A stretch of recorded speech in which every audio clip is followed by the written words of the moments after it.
When you're young, you're probably brash and impatient. I certainly was. I imagine that my mouth was the enemy of my neck a few times. What I found that really was success for me was being rooted in data, rooted in facts. You can have lots of opinions, and statistics can be, manipulated, but facts is really where I tended to have success.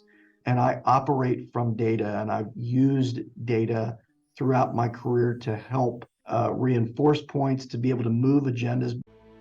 In a corporate world where all employees have great leaders with no egos that create fun cultures where people can do their best work, the employees and companies thrive while doing great things for the customers, themselves, and each other.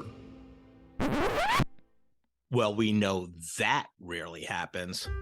I'm Jeff Palacio. I have been a leader for over 40 years for every t-shirt size company, from small 16 employees to extra large over 1 million. Please join me while I interview outstanding leaders that will share stories of great leadership and not so great.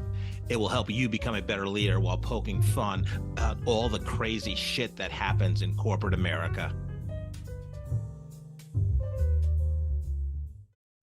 Hi, I'm Joe Deshawn, and welcome to the Corporate Couch with Jeff Palacio.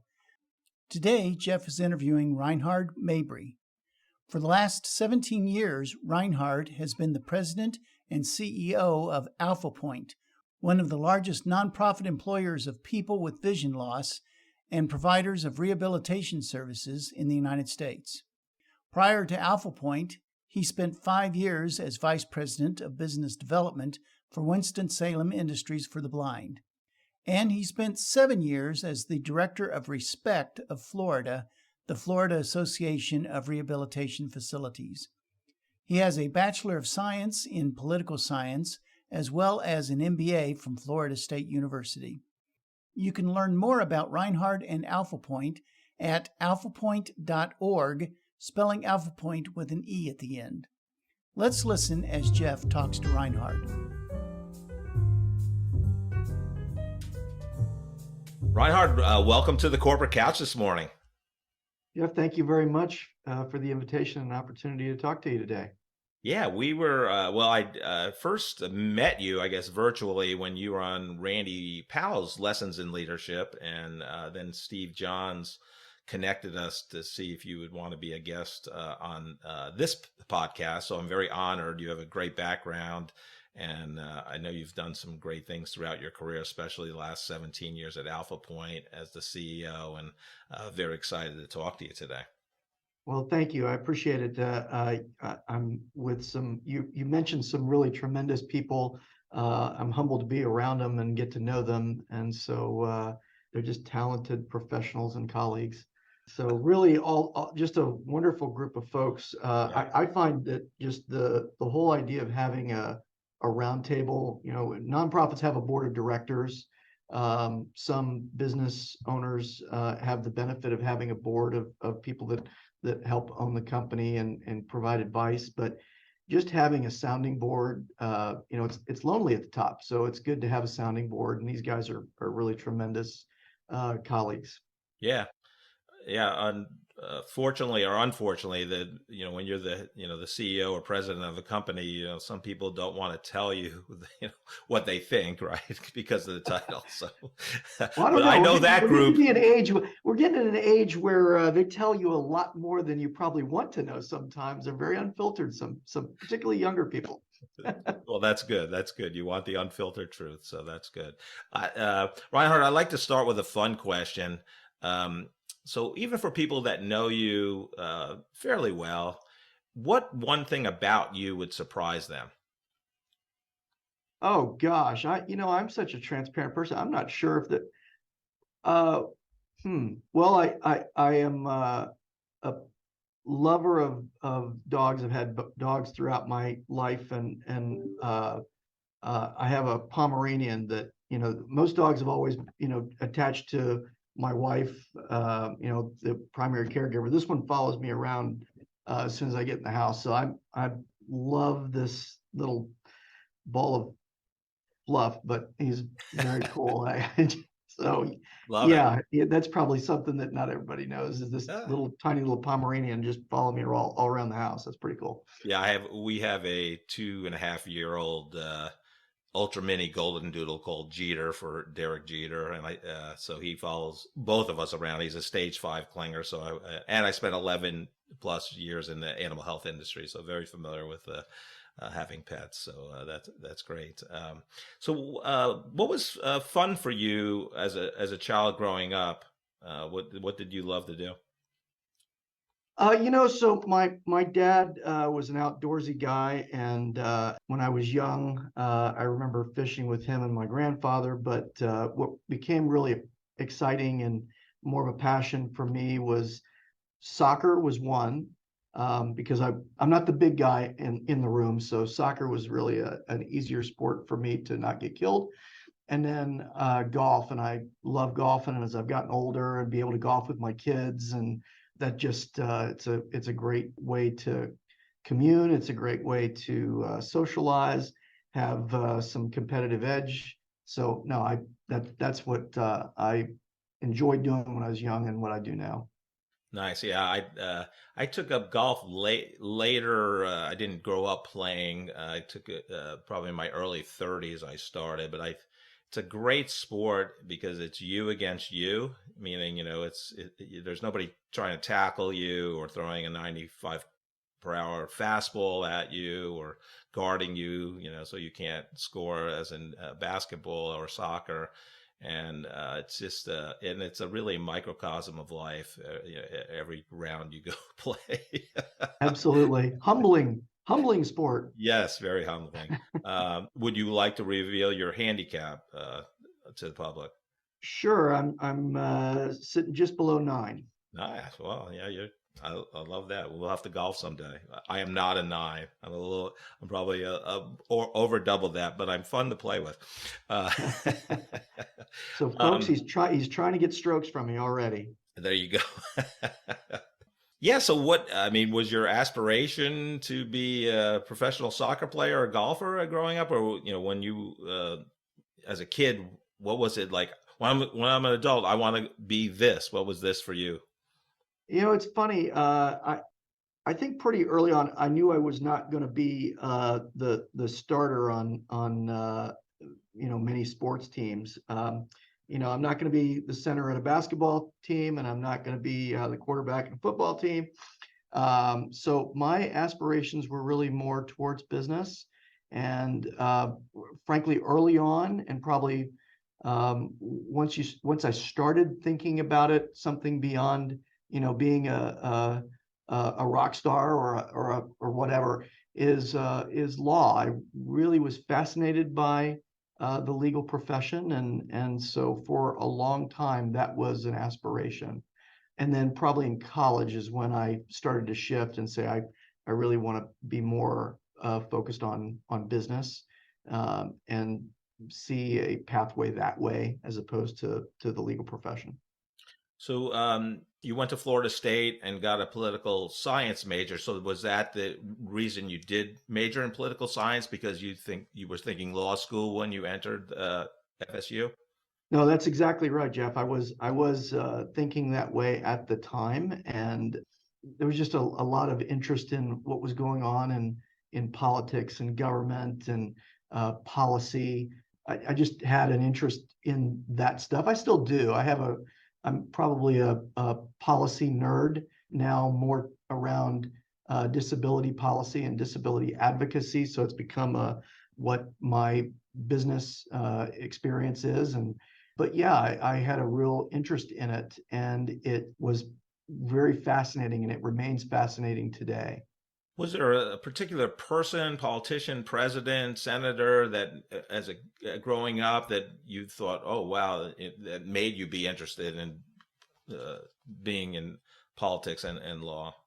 I'm going to forget his name on this podcast. You caught me on that question, but I remember being on a call with the U.S. congressman in Pensacola when I was in high school, just to understand what he did and what policy was. It was a really fun opportunity to have a conversation with a sitting congressman as a kid, just asking him questions that were probably to him pretty mundane, but were fascinating to me. And then I had a real similar conversation with, at that time, one of the Levin brothers in Pensacola, and they were the legal minds in Pensacola. And so to have a conversation with them about what's going on in law and in policy was just fascinating for a kid. So it did drive me in a certain direction, and for a long time that was where I was headed, was law. So it's interesting. And you graduate with your undergraduate in political science, and you immediately get your MBA at FSU also, and that's kind of rare amongst the guests. I've probably interviewed about 55 to 60 guests so far on the podcast. What was the kind of the thinking behind that? So there's a little joke that I've heard a few times that I've repeated, and it's that you get your political science degree, which leaves you with all the skills to ask somebody if they'd like more fries with their order. And so I knew I needed to get more well-rounded and have more knowledge around the business world under my belt. And so that FSU at that time had a fledgling part-time MBA program, so I could work during the day and I could go to school at night. So I did, and I remember sitting in a room with about 50 students that had all signed up for this class, and I had foresters, doctors, lawyers, you're exactly right, professionals that had come back to school after they'd worked for a decade. So I had this really tremendous class of students that I learned a tremendous amount from.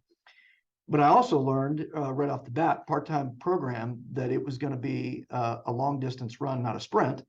And so more than half the class had to depart at one point in time or another and didn't make it all the way through. So I was very proud of the fact that I stuck it out during years when, that were very lean, because it was still early in jobs, and then trying to study at night and on the weekends. It was quite an experience.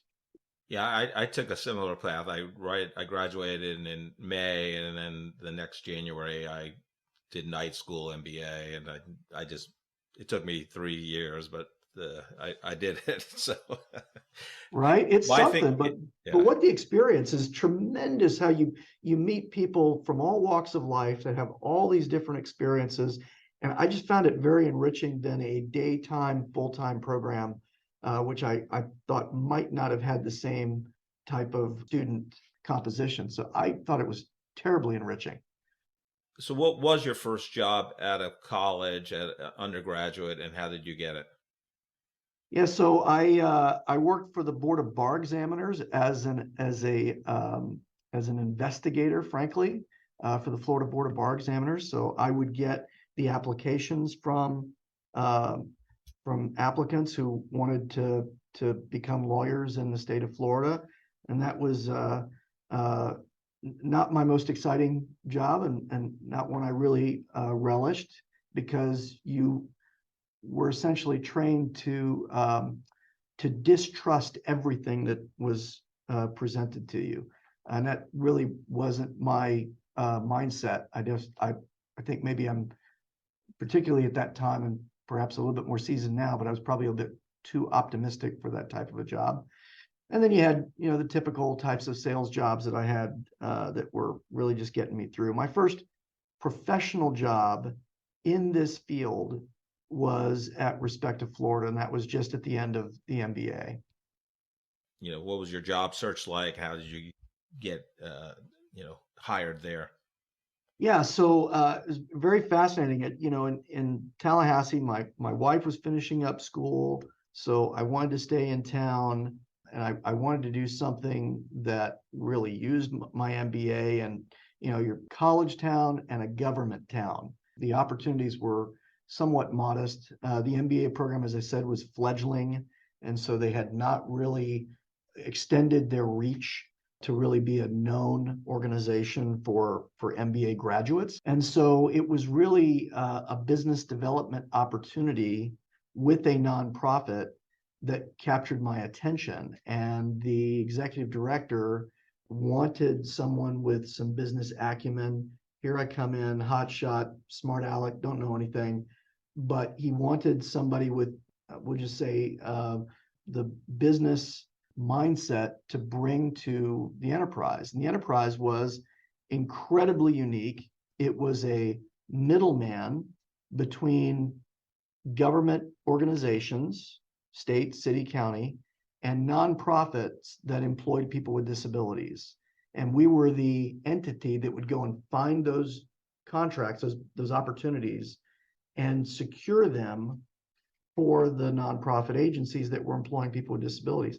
It was a tremendous opportunity to work and do what I had been taught in school to do, and be able to have an impact on people. And I remember early on, it was probably the first 6 or 8 months that I was on the job that I was getting a new contract for a small nonprofit in in little nothing Florida, between Orlando and Tampa, and they had a schoolhouse and they were employing people with developmental disabilities. We got them 2 small contracts, and within 2 years they have a contract with Publix. They're renovating the schoolhouse. They have more people that are employed, and they're coming up to me and giving me hugs. It was very cathartic to be able to do a job like that and know that you're making an impact in people's lives. We'll talk about your whole career, but I mean, you've been involved with people with disabilities. Was that a conscious choice? I mean, like, I think you've only had like 3 kind of main jobs, which is rare also. Tell us about that.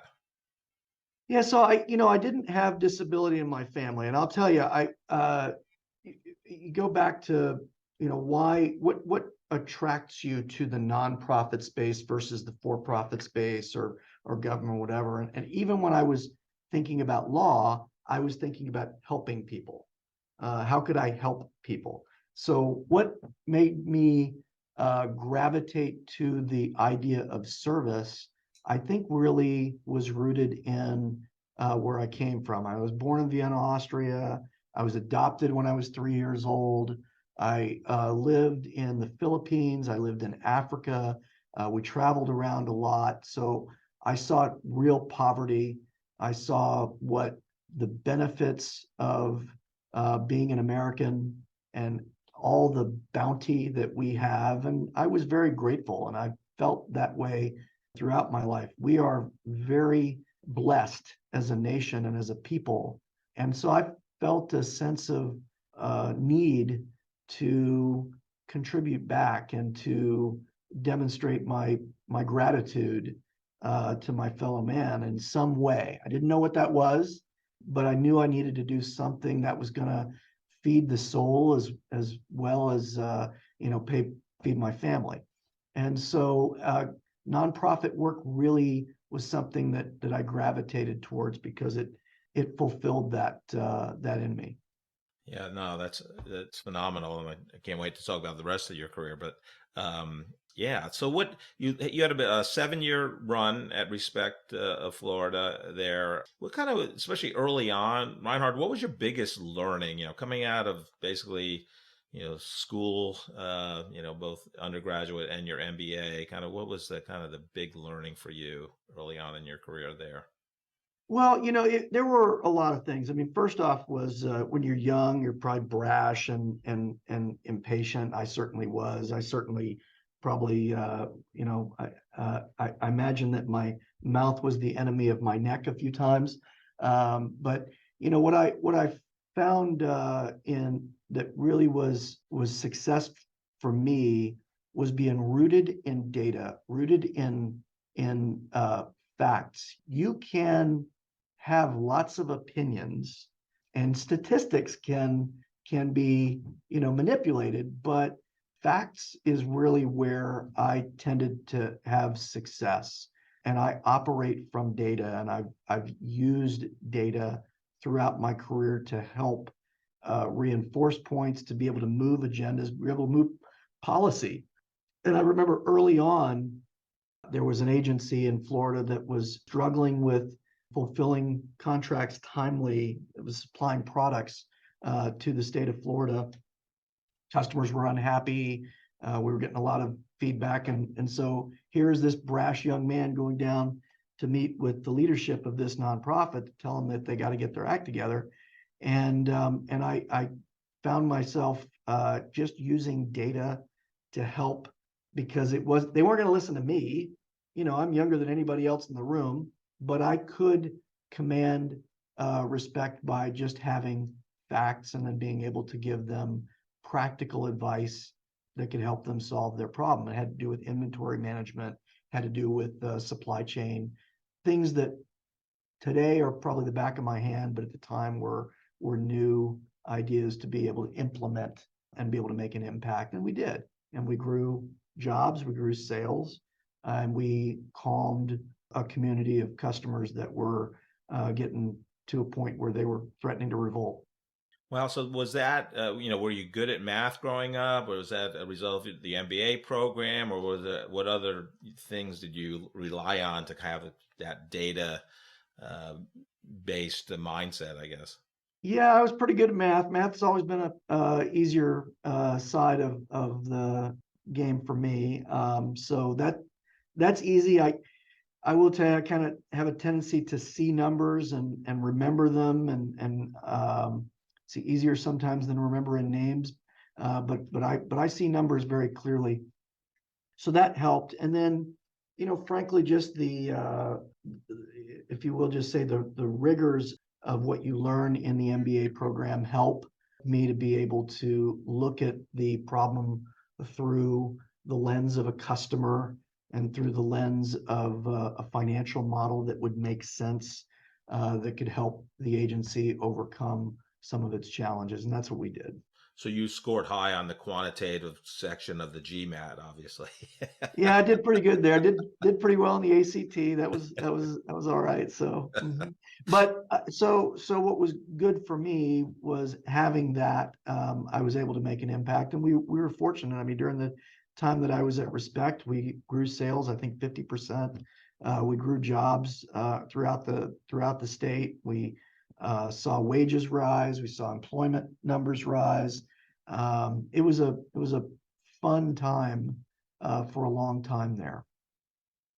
And I was given an opportunity to go from being just this business development guy to being the director of the program, and that was it was exciting. It was probably bestowed on me a little earlier than I was fully prepared for it. And again, I was very green behind the ears and made a lot of mistakes. I'm quite certain if you call a few people, they'll tell you all of them. It's not a mistake, Reinhard, unless you do it twice. So there you go. That's true. That's very true. So you had a great run there at Respect, at least one or couple promotions, it sounds like. But then you leave and go to Winston-Salem. Talk about that transition, and why did you leave Respect? There were two things that were kind of driving forces for me to want to move. One was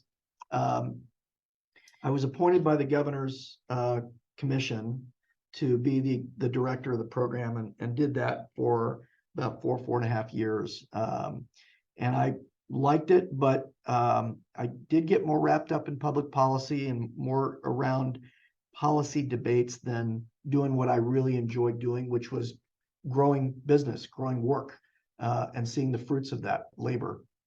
And so it became more challenging and less enriching for me personally, less rewarding. And I wasn't close to the action. I wasn't close to people. I am a social animal. I like to be close to people and see what we're doing and making an impact there. And so I wanted to work for an agency, a nonprofit organization that employed people directly as opposed to being a middleman.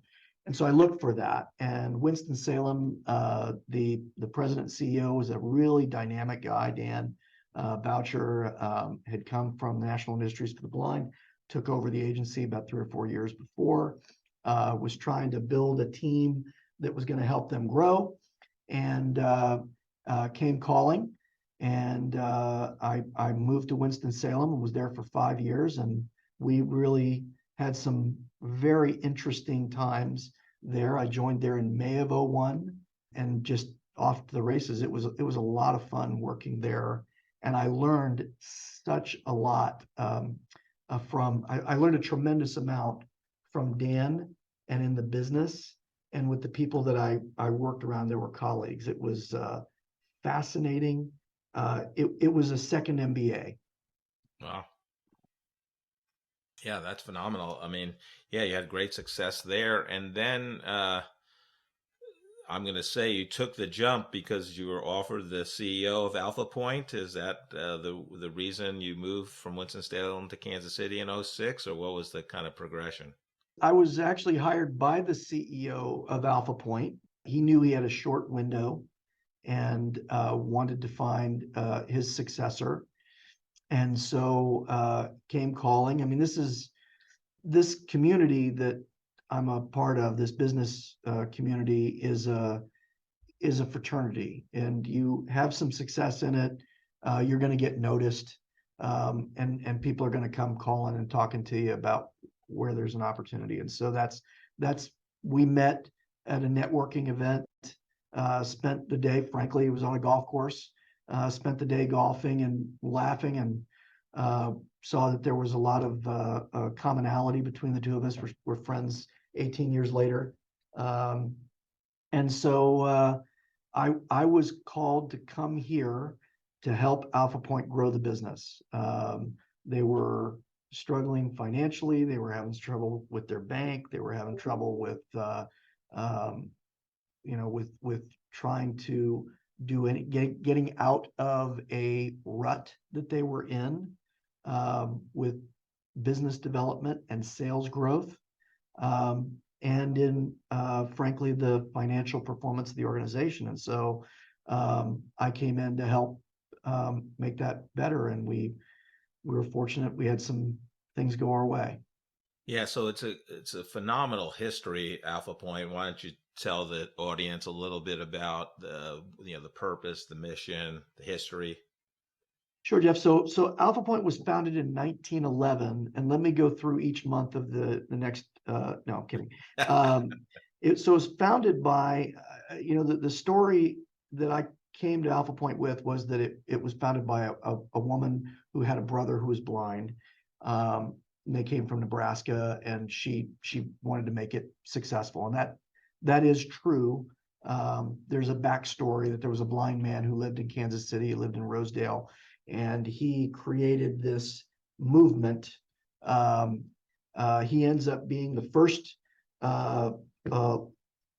a law student at what is now the UMKC School of Law, becomes the first blind lawyer in the state of Missouri, first blind lawyer in the state of Kansas, and the first blind lawyer in the state of Colorado before he passes away. So he creates this movement.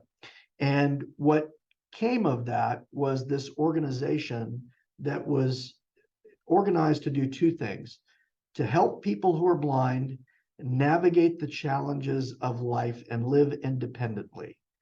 Early on, that was a home for blind women who might have been widows, but they needed to be sustained in the community, and to create work, jobs for people who are blind men early on. So they opened up a workshop, had 8 blind manufacturers of brooms and cane chairs. They had a blind supervisor, Edgar Schaefer, and they were off to the races. In 1938, 20 years later, the organization is doing okay. It's surviving, but 1938, the federal law is passed that creates this set-aside program for government to buy goods made by people who are blind, and Alphapointe gets involved with that. During the war, Alphapointe is recognized and rewarded as one of the suppliers to the U.S. military. We have been a supplier to the U.S. military ever since. All of that has turned into an organization that is close to 400 people, provides services to over 4,000 people a year who have lost their vision or are experiencing some sort of significant vision loss, to help them maintain themselves in the community, get back to work. or maintained their independence in their own home and age with dignity.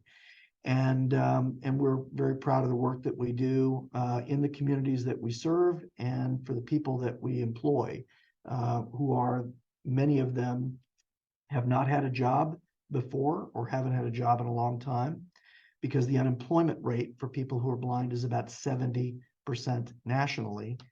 And so our job is to help people find a pathway to work, economic independence, and the ability to provide for themselves and for their families. Yeah, no, it's a phenomenal story. And another member of your peer advisory group, Jai Mays, has been a guest on the podcast, and her dad was part of. It wasn't called Alphapointe when he went through it, I think, but it was, I mean, same organization, which is, just incredible.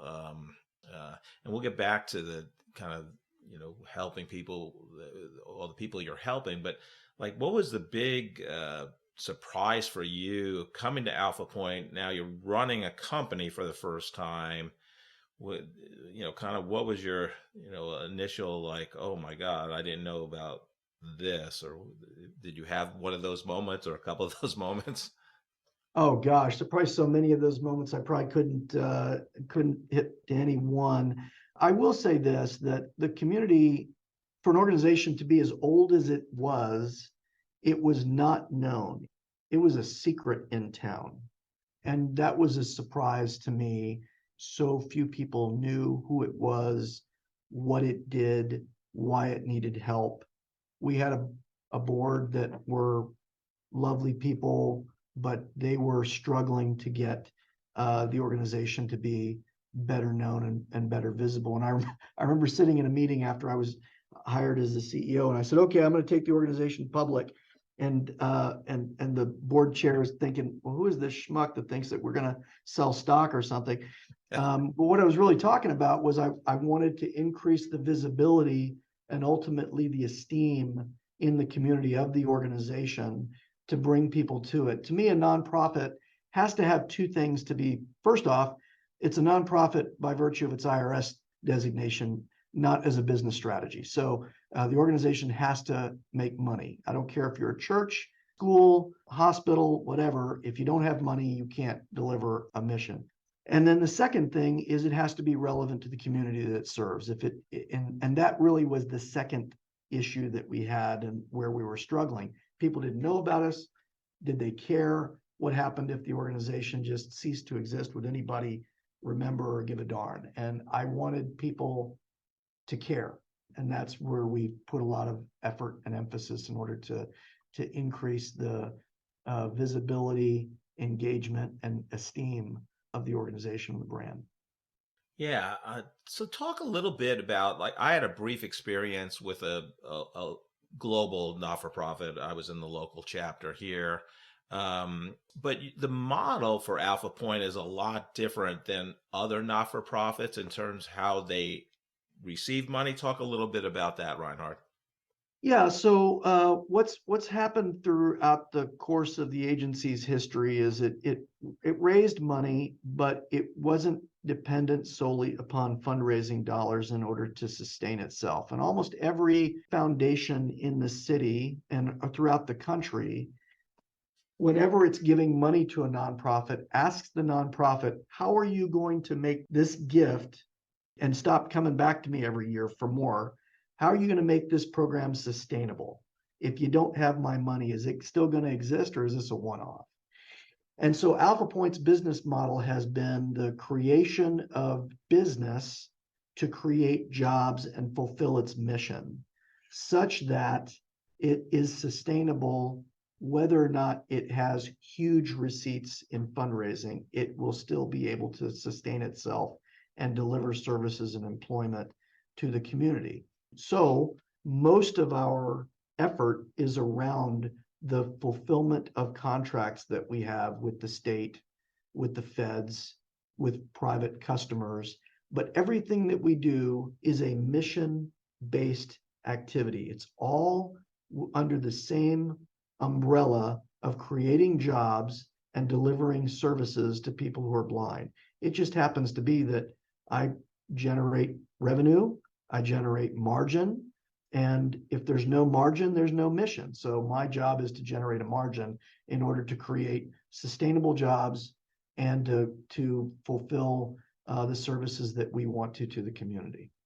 Yeah, and again, just based on my limited experience working for a not-for-profit and sitting on the board of a startup not-for-profit, I mean, I think part of it is, I mean, did you learn to basically run that not-for-profit like a say regular business? I know it's the same, right? You need money if you're a church, any other not-for-profit, but I mean, you seem to have a more a traditional, I'll say, for-profit business mentality. Did that just was part of your MBA background and your previous jobs? Talk about that a little bit.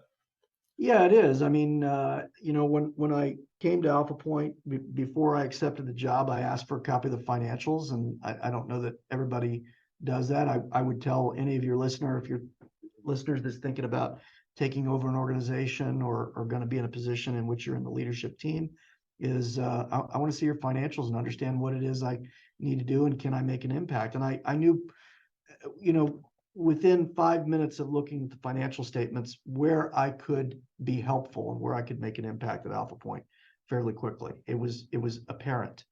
And that's maybe been my gift of combination of the MBA and the experience I had at Winston-Salem. Is I understood that. I understood what was possible and practical. The other part of it is, candidly, is good leaders, hopefully good leaders, meet people and build a network. And I was fortunate to be able to do that. And I brought that network to bear in Kansas City. I brought people in from 3M Corporation, from Kensington, ACCO Brands, from a lot of different companies. And I got them to recognize that this is an organization that had great bones, but needed something to help get it going, to frankly light the fire, the afterburner, if you will. And that's what we did. The 3 projects that we brought in within the first year was a project that we did with Kensington, a division of ACCO Brands or subsidiary of ACCO Brands, was a project with 3M Corporation, and then we had a product that we'd come up with internally that we launched and took it to the military at AUSA and a few others, and they were excited about it and off the races. You've been helping people with disabilities your entire career. Obviously before coming to Alphapointe, and a lot of, I think, mainly blind people, or many of them blind. So you're kind of in that space of helping blind people, but now you're leading, your team members who are blind. Now, besides the obvious that they can't see, what were kind of the leadership challenges for you in that, or what, the differences, I guess, in terms of someone with sight versus someone blind? Sure. So I'll tell you first off for your listeners is a person, people are blind are like anybody else. There's hardworking ones, there's lazy ones, there's really intelligent, bright ones. There's ones that struggle a little bit with stuff like that. That's the first thing you have to break through, is you recognize that they're just people. We're all just people. We all put our pants on the same way. We all have to go to work and do things and provide for ourselves and for our families. And I think that for some people who have not been around disability, that is a barrier. And the barrier is in their own mind, because people who are sighted, they look at a blind person and they project upon that blind person all of their own insecurities, all of their own feelings of doubt. If I lost my eyesight, I could never do these things, just name it. And if you've lost your eyesight, like tomorrow, you're going to think about everything that you did to get up this morning, to get dressed, to, make breakfast for yourself, to get your kids off to school, to get to work. All of those things become super daunting. Well, that's the first barrier that I think that most people who are sighted have. A person who's blind, or a person who has no disability, sees and projects upon a person with a disability. So we needed to overcome that, because I'm not blind. I've got people who are looking at me as a leader, and they're saying, you don't know me. You haven't walked a day in my shoes. You don't know what I experience. So what I needed to do was let them know I hear them. And so I spent a lot of time listening. I was told very early on by mentors, hey, you need to be visible.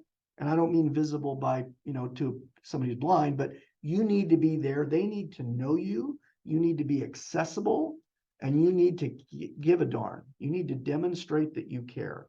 So throughout my years here, I've been working here for 18 years. Every day in the building, when I'm in the building, I walk around and I talk to people. I make sure that I am not this mystery Oz guy behind the curtain in the office, and I only go to see him if I've done something wrong or whatever. I wanted to be the guy that everybody knows who I am. And so that's a big part of how I operate. Some people call it management by walking around. I walk around to be well connected, and so that people take the mystery out of who's this guy with this weird name. Yeah. I think that was probably one of the most important things that I learned. And I also learned, and I think it's absolutely critical to be authentic. Also to understand that your integrity, your honesty is your currency. So my dad taught me that, and I've applied it throughout my life and throughout my career. I do what I say, and I say what I do. And I had small wins early that demonstrated that. I do what I say, and I say what I do, and I follow through.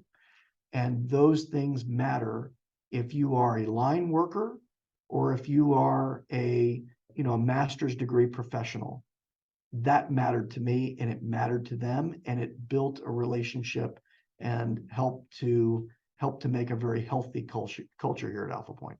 And you said it earlier. Everything you just said is great leadership advice for any CEO, president, any leader in any job, whether they have disabilities or don't have disabilities, and they should change it. It was MBWA, managed by walking around. It should be LBWA, leading by walking around. Right. So you lead people, you manage process. I learned that a long time ago, but anyhow, I like that.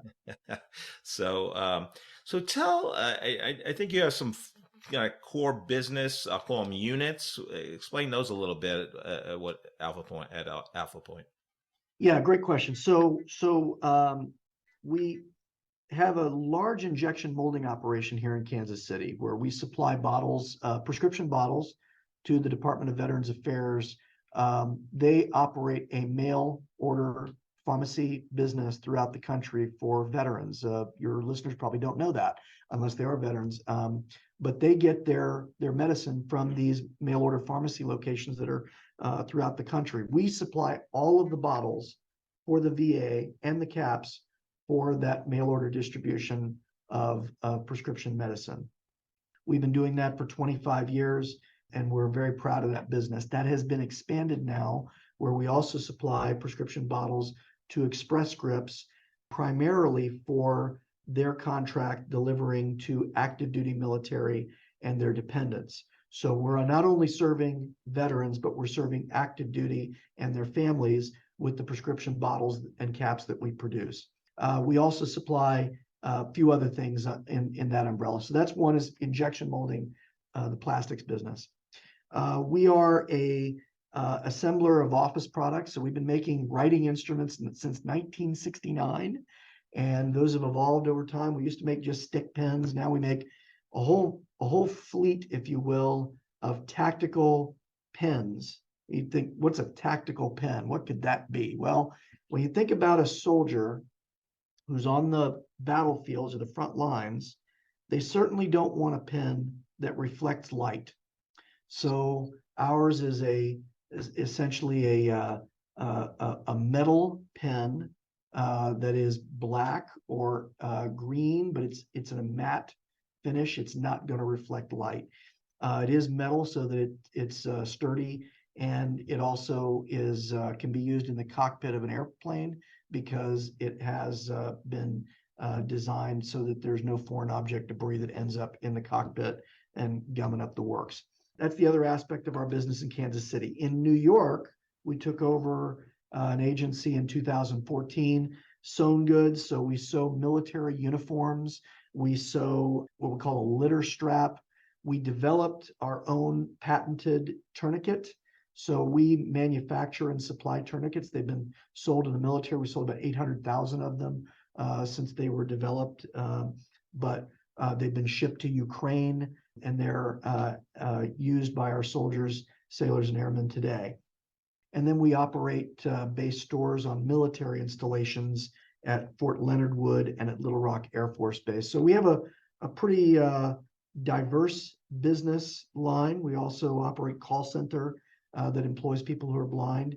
I have employees in 13 states who are doing that work remotely. So it's a diverse business that creates jobs for people who are blind at different levels and skill levels, from those with limited skills and experience to those who have tremendous technology knowledge and can do website optimization and evaluate whether or not they are accessible for other people who are blind, and do contract management, contract closeout. It's a spectrum of job opportunities for people who are blind through these various enterprises.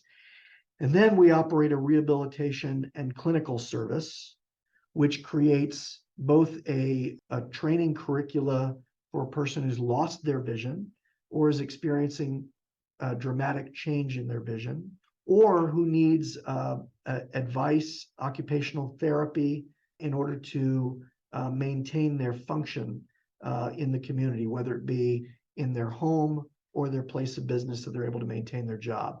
It's a big part of what we do. And like I said, we serve 4,000 people a year who need those services, from youth as young as 2 years old to end of life. Wow.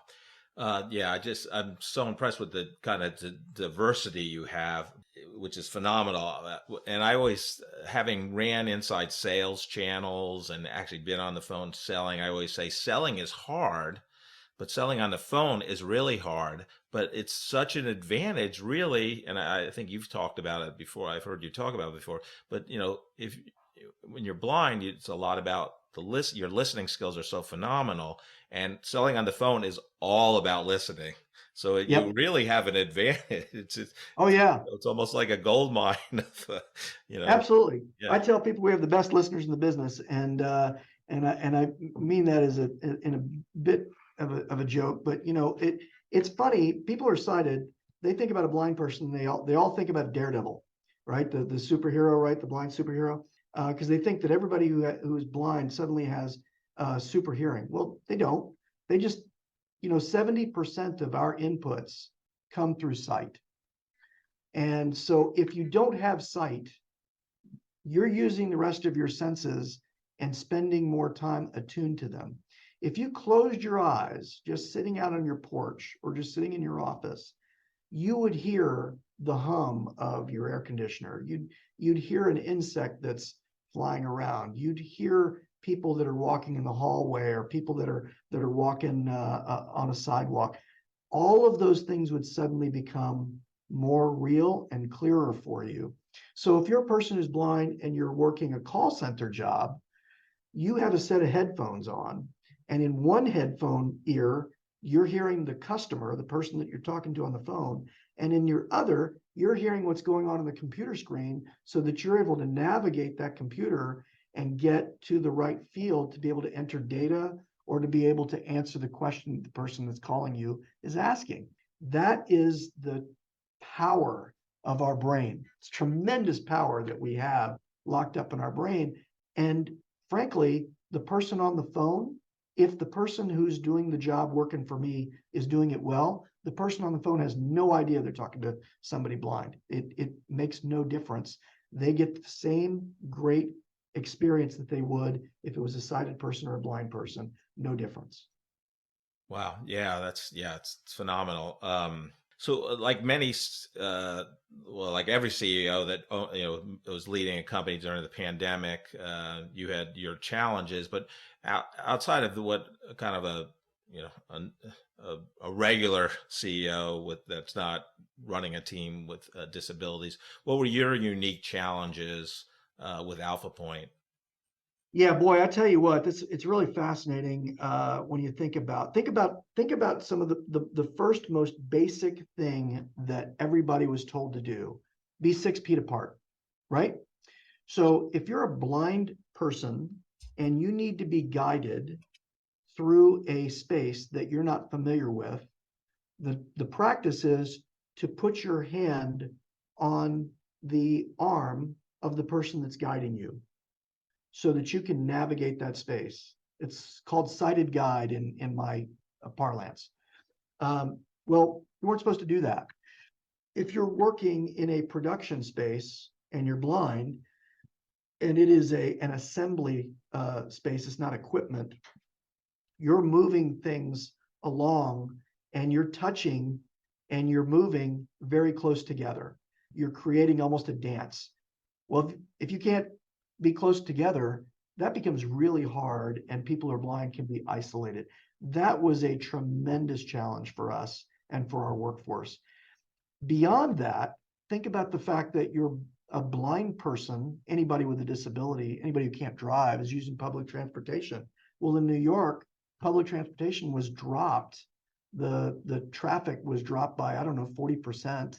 And all the people that were driving the buses said, we have a limit on the number of people that can be in any car, whether it be on the subway or the bus. Same way here in Kansas City, they limited the number of people that were on, so they were spread out. So people would be sitting at a bus stop for, 3, 4, 5 buses waiting to be able to get on.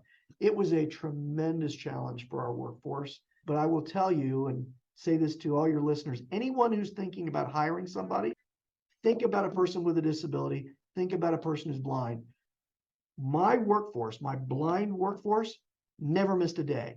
Never missed a day. They came to work every day. They were excited to do it. They were proud to do it. We gave them all t-shirts that said, you're essential. Sight isn't, but you are. And they were proud to do it. They wore it as a badge of honor that they were called essential. I had somebody say to me, I've never been called essential in my life. So I am now. So our folks loved that. They were proud of it. They came to work every day, and I'm so proud of them. And what we did was gave them comfort, because we have people that are medically involved and are medically fragile. We had to give them comfort that when they came into our building, they were in a space that cared about them and was going to make sure that it was a clean and a good working environment. And we thus limited spread. We didn't have anybody who passed away as a result of the virus. Who was working for us. I'm very grateful and lucky, but we were grateful that we were able to do that. I'm proud of that. And I'm proud of our workforce in that regard. Wow, that's a great story, Reinhard. Thank you for that, sharing that. So Alphapointe around 112 years. Kind of what would be like 10 years from now? Where do you want it to be? What do you see? Well, Jeff, I'll tell you this: we are in the midst of a capital improvement program here. So we plan on building an extension to this building in Kansas City, our headquarters. We're going to add approximately 20,000 square feet of manufacturing and warehouse space here. We also acquired a subsidiary organization called Rightfully Sown that employs largely refugees and people who are vulnerable and having barriers to employment. And we see that organization continuing to grow. We bought space, a building in Marlboro neighborhood in order to give them a permanent home in time. We want to see the Marlboro neighborhood revitalized and become vibrant. I would love to see 10 years from now a vibrant community in which there are amenities for the neighborhood, whether it be grocery or pharmacy, childcare. The pandemic was a real impact on the childcare community. I think we lost something like between 4,000 and 5,000 beds across the city because of the pandemic.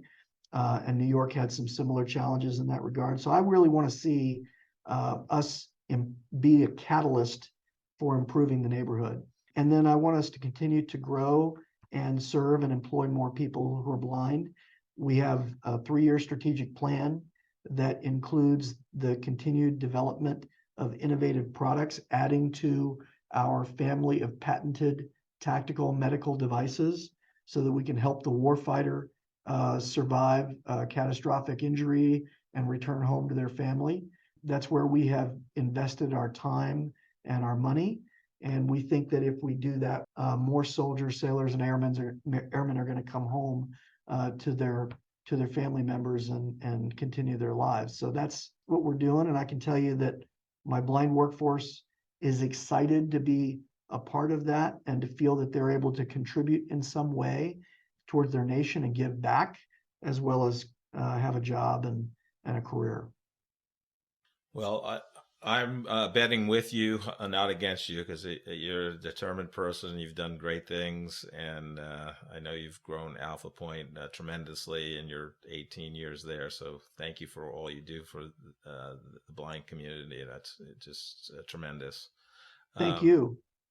Reinhard, there's two groups I love to help with leadership advice from great leaders like yourself. The first is recent college graduate. So think back when you were going to graduate from FSU. What career advice would you have for them as they're embarking on their first professional job? Yeah, so you get the trite comment, do what you love, and then it's not a job, all that sort of thing. But I'd say once you get in the job, I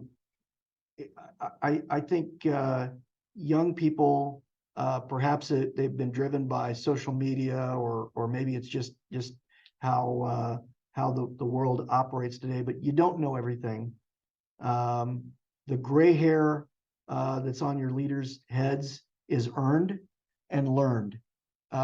So be humble, ask questions, and you'll be shocked by what you learn and what you gain from it. That probably is the number one thing that every young person needs to do is to learn. And be humble enough to ask a lot of questions. The other one is, and I say this to anyone who has moved any kind of leadership role, the military teaches its officers that the enlisted people eat first. And I think there's a whole litany of truth that's wrapped up in that simple little bit of advice. Make sure your soldiers eat first, and then you last. And why is that important? It shows that you care about them. It's not about you, it's about them. That's the two things I would give as advice to somebody who's new in a job.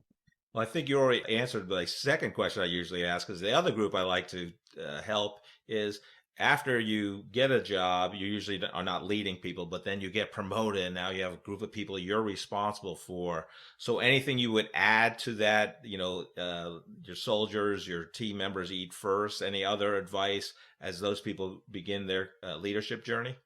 Yeah, again, it's the advice that my dad gave to me, and that is your integrity, your honesty, your word is your currency. Don't give that away. And so like I said, you start with, I do what I say and I say what I do. If you promise you're going to do something by 2:00, by golly, 2:00 or earlier is what you want to do. And if you're going to be late and things happen, tell people in advance. Don't wait until they ask. Hey, where was that report? Hey, when were you going to get back to us on that? Well, tell them in advance. I just think that is so powerful, and you will lead by example by doing that. People will listen to you, they'll follow you, and they'll follow your lead and do the same thing. Yeah, that's a great advice. Reinhard, again, thank you for everything you're doing for not only the Kansas City community, but for the people that are blind all across the country. You've been a great guest. Thank you, Jeff. I appreciate it very much. I ask your listeners to go on our website and see if there's ways that you might be able to help us. It could be volunteering. It could be introducing us to a potential customer for what we do, and certainly helping us with dollars for the capital campaign, because we do want to expand if we want to deliver more services. So please look up information about us on our website, alphapointe.org. Thank you again. Have a great day. Thank you. Thank you very much. Oh, it's so great to talk to Reinhard Mabry. I found out about him, as I mentioned in the podcast, on Randy Powell's Lessons in Leadership podcast. And here's one of the best leaders, CEOs in Kansas City, but I don't think he's well known outside the not-for-profit world in my mind. But, again, I'm a N of one in this sample size, but I just loved his leadership, the leading by walking around. And I've heard people tell me, like, he knows every name of the 400 employees. He knows their families' names and what they enjoy doing. Like, he's a true leader. And when he says, your word and integrity is your currency, he leads by that. I love that quote. That's your currency. It's so good. And just the diversity of Alphapointe, 112-year-old, give or take, organization. They're in manufacturing, call center, tactical writing pens, writing instruments, medical devices, rehab and clinical service, e-commerce. I mean, it's just phenomenal. And the business model for not-for-profit, he's 180 degrees from the other 99% of the not-for-profits in the U.S. because his business model is making money from products and services and creating margin that gives them the profit that they can use. What a concept. He wants to make money. Right. So, that's great. God, he's just such an authentic leader and person. I just so enjoyed talking to him, and will do anything I can to promote Alphapointe. But Joe, what did you take out of it? The one thing that struck me that I was thinking about, he didn't talk about it very specifically, but I kind of wanted to bring it up anyway. If you're going to be a person with a disability, the best place to be that person is in the United States. And the reason for that is because the United States knows how to take care of people and how to assimilate them into the culture. The United States culture, what they do better than about anything else is take care of people that can't take care of themselves. So it may not be a perfect system, but it's the best system in the world for that. And it's people like Reinhard and organizations like Alphapointe that are the reason for that. So, if anybody out there is listening and has a corporation that needs, I don't know, injection molding plastic parts or tactical weapons or call centers or something like that, look into that and see if that's something that he can do for you, because this needs to be supported. This needs to be shouted from the rooftops that he's taking care of people who can't take care of themselves. Yeah, and Joe, let's clarify. It's tactical pens, not weapons, just so we Did I say tactical weapons? It's...